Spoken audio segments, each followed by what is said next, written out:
Nobody's coming home from that. I've been doing comedy for a while, and comedy's like a little bit of a defense mechanism, right? You know, like every time that I'm presented with like some information that I can't completely understand or don't know how to deal with, I'll try to make a joke, you know, break the tension, make light of the situation. Like before the pandemic happened, I was at my doctor's office because I was having these pains in my side, and my doctor told me, what you have is a fatty liver, right? Fatty liver. And I didn't know what this meant. I didn't know how to process it. So I just said back to him, oh yeah? Well, maybe my liver's just trying to catch up with the rest of me. Yeah. And that joke went over as well in the doctor's office, just about as well as it went over right now. That's right. I bombed for an audience of one at the doctor's office. She's just looking at me like, what the fuck are you talking about? Why would you say that? Yeah, don't worry about it. That's the thing. Sometimes you think that, like, as a comic, you're going to be lighting up people's days with your sense of humor. And here's one group of people that don't want to hear your jokes. Anyone who works in retail. They do not want to hear your jokes at all. Right? They just want you to buy your shit and get the hell out of it. Right?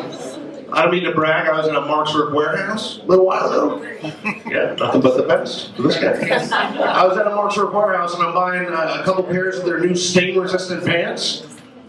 Buying a couple new pairs of their stain-resistant pants, and the guy behind the cash register, he's like, oh, these are our new stain-resistant pants. And I said back to him, oh yeah? Well, what happens if the stain comes from the inside of the pants?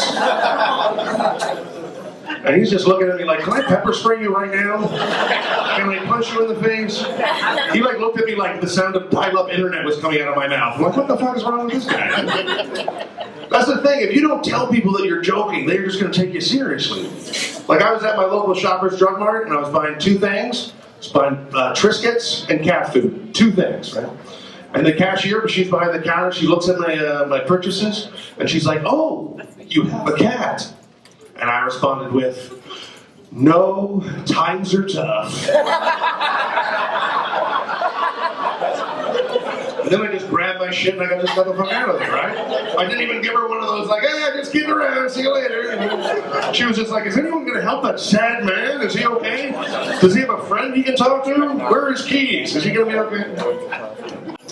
If you ever, I love Shoppers Drug Mart. If you ever get a chance to go to the adult diaper aisle, and you'll notice that every model on the front of a pair of adult diapers, they're all smiling. Which I think that's for the best, isn't it? You don't want anyone on the front of a Depends going, I shit my pants. You're gonna make it. You'll be fine. Last time I was at a Shoppers Drug Mart, I'm standing in line, and in line in front of me is one of the most stunningly beautiful, gorgeous women I've ever seen in my entire life. Jaw-droppingly beautiful. Stunning. And she happened to be in a wheelchair. And I take a look at what is inside of her basket, and inside of her basket, she has a 12-pack of Magnum-sized condoms. Oh, yeah. And all I thought to myself is, holy shit, is that how you got into that wheelchair? Did somebody fuck you till you were handicapped? Is that what happened? Because I know lots of girls that love cock, but they also love walking up and down the stairs, too. I'm just saying. I just want to know the story. That's what I'm saying.